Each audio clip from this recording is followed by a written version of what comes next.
Anda menyaksikan paruh kedua Kompas Petang bersama saya Niluh Puspa. Saudara calon Presiden nomor urut 2 Prabowo Subianto mengomentari soal klaim Capres Anies Baswedan dan Ganjar Pranowo soal optimisme memenangi suara di Jawa Tengah. Prabowo mempersilahkan semua pihak untuk mengklaim bisa meraih suara terbanyak di Jawa Tengah pada Pilpres nanti.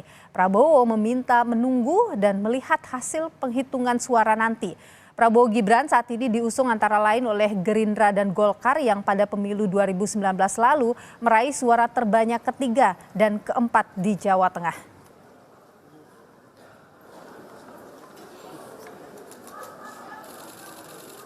Kenapa Capres nomor 1 dan nomor 3 mengklaim kekuatan di Jawa Tengah itu diambil sama mereka? Kalau dari Pak Prabowo soal relawan Bapak di Jawa Tengah. Kalau klaim kan sah. Semua orang boleh klaim ya. Insya Allah nanti kita lihat.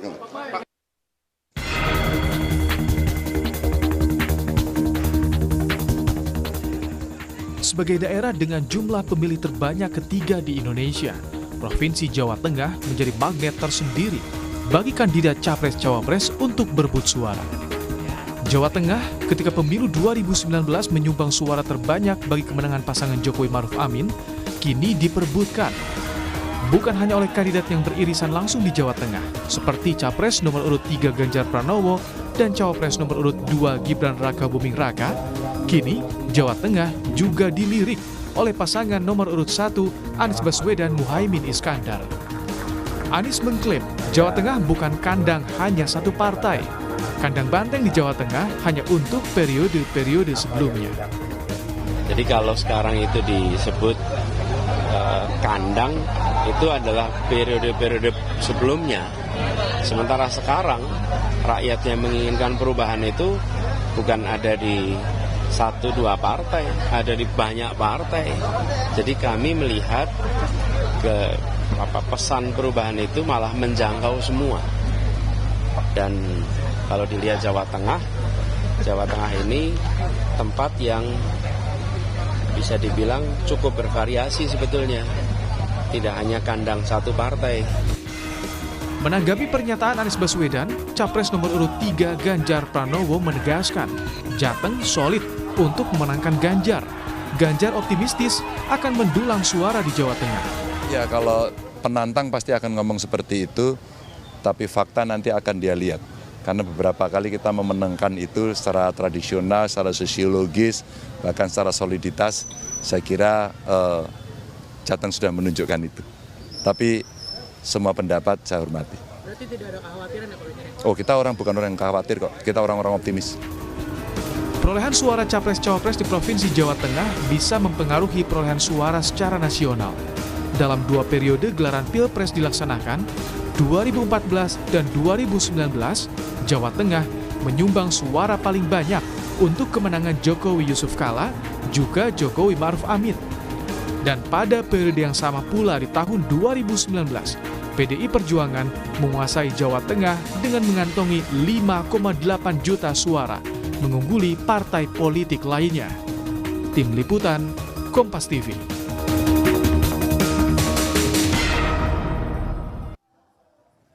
Jawa Tengah akan menjadi medan pertarungan 3 pasangan Capres-Cawapres dalam mencari suara penentu kemenangan, saudara. Apakah mesin politik Anies dan Prabowo akan mampu menggoyang dominasi suara PDI Perjuangan yang mengusung Ganjar Pranowo? Bagaimana juga pengaruh Gibran dalam membantu Prabowo menggoyang suara Ganjar di Jawa Tengah? Sore ini, saudara, kita bahas bersama dengan Direktur Parameter Politik Indonesia, Adi Prayitno. Lalu kemudian ada anggota Dewan Pakar TPN Ganjar Mahfud, Nusirwan Suyono, dan juga ada juru bicara TPN Prabowo Gibran, Hasan Nasbi. Selamat petang Bapak-Bapak, sehat selalu? Selamat petang. Ya. Selamat petang Mbak Niluh. Sehat semua ya. Saya ingin ke Pak Nus dulu nih. Pak Nus, ini Jawa Tengah disebut tadi oleh Pak Anies ya bahwa tidak lagi jadi yang menguasai siapa atau siapa begitu, tapi semuanya bisa bertarung di sana. Tapi saya mau tanya dulu karena PDIP selalu menyebut ini sebagai kandang banteng, begitu bagaimana sih soliditas PDIP di sana? Karena itu sudah menjadi tradisi atau katakanlah sikap rakyat Jawa Tengah dan itu menjadi pegangan yang cukup lama dari sejak bahkan mungkin sebetulnya dari sejak Orde Baru hingga saat ini. Hanya perubahan-perubahan yang sifatnya dinamika politik saja, tapi secara jiwa, secara kejiwaan, secara keteguhan sikap, tentu itu kita harapkan tidak akan ada perubahan. Jadi artinya bahwa konsistenitas dari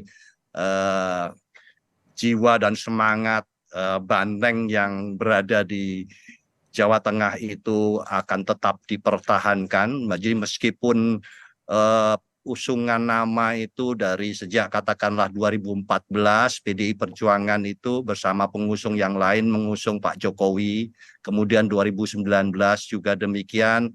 Nah, tentu diharapkan sikap atau katakanlah konsistensi sikap, konsistensi jiwa tersebut tetap berada pada kondisi tersebut untuk nanti di pemilu 2024. Oke. Kemudian Pak Nus, ini kan sekarang kue pemilih suara di sana dibagi atau tiga kelompok atau tiga koalisi yang akan memperebutkannya begitu. Apakah PDIP menambah lagi mungkin mesinnya bekerja lebih keras lagi di sana atau bagaimana? Kita selalu dalam posisi untuk tetap bekerja keras dalam situasi apapun, dan pasangan calon itu dari setiap pemilu tidak pernah satu ya. 2014 maupun 2019 dan saat akan datang ini pun sama. 3 pasang calon, 2 pasang calon, dan itu berlaku sekian kali pemilu presiden maksud saya. Sehingga sebetulnya ini kondisi saat ini tidak ada bedanya dengan pemilu sebelumnya. Dan sebetulnya juga kali ini karena yang dibahas itu adalah Jawa Tengah. Sebetulnya klaim itu juga terjadi di daerah lain selain Jawa Tengah yang berada di Pulau Jawa. Apakah itu Jawa Barat, Banten maupun DKI yang seolah-olah itu lama katakanlah mungkin kami selalu tampil di Jawa Barat. Tapi itu pun sebetulnya masih ada kantong-kantong basis-basis rakyat yang dengan pemahaman dan konsistensi yang kuat, yang tidak akan tergoyahkan dengan situasi apapun, jadi sudah dipegangan begitu. Oke, saya ke Pak Nasbi dulu. Pak Nasbi, bagaimana kepercayaan dirinya untuk bisa mendapatkan suara banyak di Jawa Tengah? Ya, ini kan kalau untuk pemilu kan semua harus optimis aja kan. Walaupun kita harus menyadari 2 hal. Hal yang pertama, bahwa kantong suara itu tidak hanya Jawa Tengah. Kita juga tidak bisa hanya fokus di Jawa Tengah. Ada Jawa Timur, ada Jawa Barat, ada Pulau Sumatera yang sebenarnya itu menjadi kantong-kantong suara terpadat di Indonesia. Nah, untuk Jawa Timur, kita juga sebenarnya memahami dengan sangat baik bahwa ini tuan rumahnya pasti Mas Ganjar. Oke, Jawa Tengah ya maksudnya ya? Iya, tuan rumahnya kan Mas Ganjar, Jawa Tengah ini. Ada PDIP, ada Mas Ganjar yang jadi tuan rumah, mungkin minimal 10 tahun terakhir mereka jadi tuan rumah dan penguasa di sana. Tapi ada juga sejarah tahun 2009 itu PSBY juga menang di Jawa Tengah. Ketika calon lebih dari 2, PSBY menang di Jawa Tengah. Menang 1 putaran di di Indonesia, di Jawa Tengahnya juga menang. Dari Bu Mega tidak Mega Prabowo waktu itu tidak menang di Jawa Tengah. Nah, kali ini kita kan mungkin untuk beberapa pihak Jawa Tengah ini jadi prestis tersendiri. Ada Ibu Mega, ada PDIP, ada Mas Ganjar. Tapi di pihak kami juga ada Pak Jokowi yang juga berasal dari Jawa Tengah. Oke, jadi mengandalkan Pak Jokowi ini berarti ya, Prabowo Gibran. Kenapa? Mengandalkan Pak Jokowi di Jawa Tengah, Prabowo Gibran ini. Tentu tidak hanya mengandalkan itu. Ada mesin partai, mesin relawan, tapi ada simbol-simbol dari Jawa Tengah kalau kita mau bicara prestis kan. Ada Mas Gibran yang ada dari sana, ada Pak Jokowi yang juga dari sana. Jadi menurut kita ini memang mungkin akan menjadi pertarungan prestis yang sifatnya agak emosional buat beberapa pihak. Dan kita untuk Jawa Tengah, target menang itu sih kan sebenarnya sah-sah aja. Tapi mereka imbang-imbang juga nggak apa-apa gitu di Jawa Tengah. Karena kita merasa kita bisa mencuri suara jauh lebih banyak misalnya di Jawa Barat. Kita bisa mengambil suara lebih banyak misalnya di Jawa Timur. Begitu juga di Sumatera. Jadi kalau misalnya imbang-imbang di Jawa Tengah buat kita sudah lebih dari cukup untuk bisa memenangkan Pilpres 2024 nanti gitu. Oke, tapi sejauh ini pantauan bagaimana Pak Nasbi soal di Jawa Tengah ini? Apakah naik begitu atau bagaimana? Kalau perolehan suara berdasarkan data kita di Jawa Tengah itu naik. Tapi kan kita fair aja harus ngakui bahwa Jawa Tengah dan Bali itu masih jadi basis kekuatannya Mas Ganjar. Oke. Dan memang dua itu yang mungkin jadi benteng terakhirnya Mas Ganjar untuk dipertahankan. Kalau misalnya salah satu lewat, ya nanti habis sih itu bentengnya Mas Ganjar gitu. Kalau misalnya Jawa Tengah lewat atau misalnya Bali lewat, ya nggak ada satu daerah pun yang misalnya mungkin nanti akan dimenangkan oleh Mas Ganjar gitu. Oke, saya ingin ke Mas Adi dulu kalau gitu. Mas Adi, kalau Anda sendiri melihat petanya sekarang di antara 3 poros ini, yang mana ini yang bisa menggerogoti kekuasaan banteng di Jawa Tengah? Ya, saya kira bicara tentang Jawa Tengah itu kan salah satu backbone politik yang pastinya akan selalu dikapitalisasi sebagai bagian dari basis perebutan suara masing-masing paslon ya. Karena memang Jawa Tengah itu adalah salah satu provinsi yang saya kira jumlah penduduknya terbesar ketiga di Indonesia. Yang kedua, bicara Jawa Tengah itu saya kira variabelnya 3. Variabel kandangnya PDIP karena memang tidak bisa dibantah. Di situ adalah basisnya merah. Yang kedua adalah faktor Ganjar Pranowo yang saya kira memang cukup kuat penetrasi politiknya mengingat sebagai mantan gubernur 2 periode. Dan yang ketiga tentu saja kita tidak bisa menutup mata faktor Jokowi.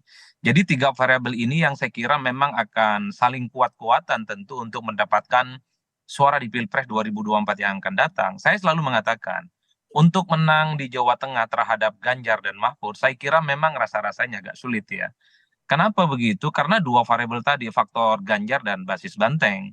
Tapi ingat, pengaruh Jokowi termasuk Gibran ini punya kesempatan untuk merebut kantong-kantong basis-basis pemilih banteng yang selama ini memang dalam banyak hal juga berafiliasi dengan Pak Jokowi dan Gibran Rakabuming Raka. Maka kalau rumusnya itu ditanya apakah Prabowo Gibran ini akan mengungguli Ganjar, bagi saya ini semacam mission impossible. Jikapun itu mau dimaksimalkan, tentu harus mengamplifikasi dan mengkapitalisasi semua resource politik yang dimiliki oleh Pak Jokowi. Karena kalau hanya mengandalkan Gibran, saya kira memang kekuatan politiknya terbatas di Solo. Tapi kalau bicara Jokowi, tentu amplifikasi politiknya ini kan tersebar merata di Jawa Tengah. Itu yang saya kira saya selalu tegaskan, semacam mission impossible. Tapi Mbak Nilu satu hal ya, kalau Prabowo dan Gibran ini mampu mengungguli suaranya Ganjar dan Mahfud maksud saya kira luar biasa. Ini akan menjadi sejarah politik baru gimana selama 10 tahun terakhir misalnya kekuatan politik PDIP misalnya akan dipatahkan karena dalam politik tidak ada yang tak mungkin. Tapi itu tadi, ini adalah semacam impossible yang saya kira kita tinggal perhatikan nanti di 14 Februari kira-kira siapa yang menang. Tapi itu tadi, kalau saya membaca kubunya Prabowo Subianto dan Gibran ini kan sebenarnya menang itu target manis. Target kedua ya minimal bisa memangkas jarak elektabilitas di antara mereka. Tapi Mas Adi, apa yang perlu diwaspadai ini oleh Ganjar Mahfud dan PDIP di Jawa Tengah ini? Pertama tentu pengaruhnya Pak Jokowi. Harus diakui tingkat kepuasan Pak Jokowi di antara begitu banyak provinsi di Indonesia, salah satunya di Jawa Tengah. Hampir mencapai 80% yang saya kira pesona Pak Jokowi masih kuat. Kalau ini diamplifikasi, kalau ini dikapitalisasi, tentu harus menjadi warning bagi PDIP, warning bagi Pak Ganjar Pranowo. Khawatirnya basis-basis selama ini yang mereka itu menyatakan kuat iman politiknya kepada PDIP tergoda ya dengan personanya Pak Jokowi. Anda membaca itu sudah terjadi tidak sekarang? Kalau membaca sejauh ini sudah mulai ada pergerakan ya, di mana basis-basis merah pendukungnya Pak Ganjar yang dulu solid gitu ya sedikit banyak sudah mulai hijrah ya mendukung Pak Prabowo dan Gibran. Oleh karena itu memang dalam sisa waktu sekitar sebulan setengah ke depan ini kan tarung kuat-kuatan politik ya. Bagaimana mesin politiknya Pak Ganjar dan Pak Prabowo ini akan diuji siapa yang paling kuat di akhirnya. Oleh karena itu di awal saya sudah disclaimer sebenarnya kalau untuk menang di Jawa Tengah memang agak rumit kalau kita membaca rumus politik per hari ini ya. Tapi paling mungkin adalah mengurangi jarak ataupun defisit selisih elektabilitas antara Pak Prabowo dengan Ganjar paling mungkin itu bisa dilakukan. Karena Mbak Niluh ini kan kalau strategi politik itu ya mengurangi tingkat kekalahan di basis yang selama ini Baik, dianggap lemah dan mempertebal kemenangan-kemenangan di tempat yang lain yang selama Oke, ini kuat. Kan itu kita nggak tahan di sana dulu. Nanti kita akan lanjutkan perbincangan ini, termasuk juga Pak Nus sendiri bagaimana melihat ketika yang tadinya adalah berada di sisi PDIP, yakni Pak Jokowi, kemudian Gibran sekarang beralih ke sisi Prabowo. Bagaimana membaca itu PDIP? Kita akan bahas lebih lanjut usai jeda berikut ini. Tetaplah bersama kami. Saudara, Anda masih bersama kami di Kompas Petang dan kita lanjutkan kembali perbincangan kita. Masih bersama dengan saya 3 narasumber, Adi Prayitno, Direktur Eksekutif Parameter Politik Indonesia. Juga ada Nusirwan Suyono, anggota Dewan Pakar TPN Ganjar Mahfud. Dan juga ada Pak Hasan Nasbi, juru bicara TPN Prabowo Gibran. Selamat sore Bapak-Bapak, masih bersama kami ya. Saya ke Pak Nus dulu ini. Pak Nus, jadi ketika dulunya Pak Jokowi dan Gibran yang berada di sisi PDIP dulu, sekarang kemudian tidak lagi bersama dengan PDIP. Apakah ini menjadi ancaman tersendiri untuk Ganjar Mahfud? Tidak, jadi tentu harapan kami rakyat Jawa Tengah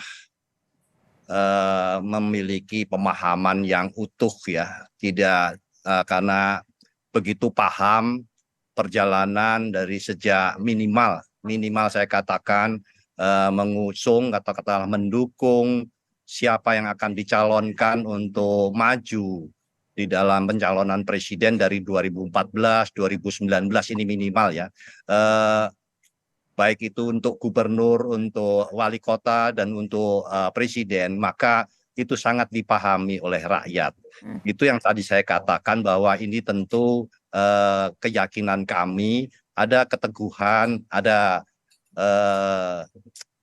konsistensi atau katakanlah kekuatan dari pemahaman dari rakyat Jawa Tengah. Oke. Dan akan dipahami betul bahwa besok katakanlah Mas Adi ini yang kuat di mana, apakah di Madura begitu. Kalau sudah tidak maju ya nanti gambar di surat suaranya itu sudah tidak ada Mas Adi lagi di Madura. Kalau memang sudah tidak tampil lagi. Sehingga tentu perubahan itu akan sangat dipahami. Kami berharap bahwa ada perbedaan antara yang diusung pada saat sebelumnya dan sekarang. Karena tadi saya mendengar ada pengaruh yang tadi dikatakan bahwa ada pengaruh Pak Jokowi dan itu bisa dipahami, tapi juga harus dipahami pula Pak Jokowi besok sudah tidak ada di dalam pencalonan presiden. Oke, jadi Pak Jokowi nggak ada pengaruhnya begitu di sana sekarang kalau misalnya tidak maju lagi dalam. Ya kalau pengaruh sih bisa saja ada, tapi belum tentu bahwa pengaruh untuk itu pilih saja Pak Hasan kemudian atau pilih saja ke Pak Adi Prayitno. Tidak semudah itu untuk bisa kita melogikakan bahwa setelah berganti akan berubah kepada yang lain. Bagaimana dengan Gibran yang menjadi wali kota Solo misalnya kemarin, apakah itu juga tidak memberikan pengaruh besar juga? Nah, maka tentu pada akhirnya pemilih akan diharapkan untuk melihat rekam jejak, melihat track record dari masing-masing yang akan dipilih 3 pasang calon tersebut. Nah itulah, dan kemudian juga latar belakang siapa yang mengusung, dan itu adalah hak dari wilayah tersebut, rakyat yang ada di situ. Oke, baik. Kami memiliki keyakinan bahwa pemahaman siapa saja yang dicalonkan dan seperti apa latar belakang masing-masing calon tersebut, kami yakin kalau untuk di Jawa Tengah sudah memiliki pemahaman yang utuh, sehingga kami melihat tadi menjadi dasar pertimbangan karena adanya kekuatan Pak Jokowi. Ya tidak salah, boleh-boleh saja, tapi juga itu rakyat tentunya juga sudah paham Pak Jokowi tidak muncul kembali besok dalam pencalonan, begitu Mas Adi. Baik, Pak Nasbi, ini tidak berpengaruh kok. Pak Jokowi toh tidak ada lagi di Pilpres 2024 nanti, jadi tidak akan memberi pengaruh besar. Sementara tadi Anda mengatakan bahwa pengaruh Jokowi besar, bagaimana ini? Enggak, saya yakin juga Pak Nusirwan bukan bilang tidak berpengaruh. Ada pengaruhnya, tapi beliau yakin bahwa misalnya dari sisi sudut tidak beliau bahwa mereka yakin mana yang harus dipilih karena ada yang muncul di kertas suara, ada yang tidak muncul di kertas suara. Begini, kami kan juga tidak muluk-muluk ya. Ketika masuk ke daerah Jawa Tengah itu dengan kesadaran penuh. kesadaran penuh bahwa ini adalah menjadi basisnya Mas Ganjar, menjadi basisnya PDIP. Tapi kami juga yakin ketika misalnya Pak Jokowi dan Gibran tidak bersama PDIP, itu pasti ada yang bisa dikurangi dari basis-basis ini, pasti berkurang itu. Mau besar mau kecil itu pasti berkurang. Nah, yang kedua, ketika kami masuk ke lapangan ya, bertemu dengan masyarakat, ternyata daerah-daerah yang terbuka, untuk misalnya partai politik lain, untuk kandidat lain di luar Mas Ganjar dan PDIP itu ternyata juga cukup banyak. Jadi kami itu sebenarnya ingin mendemistifikasi ya. Selama ini kan sudah given aja diterima bahwa Jawa Tengah itu adalah milik PDIP. Oke. Ya mungkin secara hasil 2 pemilu terakhir iya, tapi ketika kami masuk ke lapangan, oh ternyata masyarakat yang open untuk mendukung Pak Prabowo itu banyak sekali. Memang berapa persen Pak dari survei internal yang kemudian beralih ke Prabowo Gibran? Mas Ganjar masih unggul ya, tapi unggulnya nggak banyak ya. Mungkin hanya sekitar 10 poin unggulnya dibandingkan pasangan Prabowo Gibran di data internal yang kita miliki. Nah, ini masih mungkin untuk dikejar, masih mungkin untuk diperkecil atau mungkin bisa dibikin imbang. Jadi menurut saya untuk mengalahkan itu mungkin ya masih terlalu berat kerjanya untuk mengalahkan Mas Ganjar di Jawa Tengah, begitu juga mengalahkan. Tapi kalau wilayah yang kira-kira sudah dikuasai, berapa banyak wilayah itu? Di mana saja? Oh, jangan dikasih tahu dong, nanti diserbu lagi gimana? Tapi sudah, mungkin berapa persennya dari wilayah Jawa Tengah yang sudah dikuasai begitu? Ya kita setidaknya sekarang menjelang 40% itu sudah ini. Jadi gini, Jawa Tengah ini hanya 40% ya? Antara Mas Ganjar dengan Pak Prabowo. Mas Anies itu kecil sekali di Jawa Tengah. Walaupun misalnya Mas Anies optimis gitu. Mas Anies yang kecil sekali di Jawa Tengah aja optimis gitu. Apalagi kita yang sudah menjelang 40% di Jawa Tengah. Jadi menurut saya ini pertarungan ini hanya untuk 2 kandidat di Jawa Tengah. Antara Prabowo Gibran atau dengan Mas Ganjar dan Pak Mahfud. Jadi hanya 2 ini yang memperebutkan Jawa Tengah. Mas Anies menurut saya nggak ikut-ikutan dalam memperebutkan Jawa Tengah. Baik. Saya ke Mas Adi. Mas Adi, 40% yang mungkin sudah beralih ke Prabowo Gibran. Bagaimana kalau Anda melihat itu, angka itu? Ya, saya kira memang kalau berharap dari pendukung Ganjar dari klaster PDIP dan P3 agak susah sebenarnya bagi kubu Prabowo dan Gibran ya. Tentu harus menyasar pemilih-pemilih yang tidak terafiliasi kedua partai ini karena memang melihat rata-rata basis konstituen dari Ganjar dan Pak Mahfud kan solid dari kedua partai ini. Yang kedua Mbak Nilu, kalau kita membaca hasil pemilu di 2019 yang lalu ada sekitar 6-7 juta masyarakat yang di Jawa Tengah itu yang sebenarnya belum menentukan pilihan politiknya. Ini juga adalah pasar politik yang sebenarnya masih bisa dimaksimalkan oleh masing-masing kandidat ya untuk memperebutkan ceruk pemilih.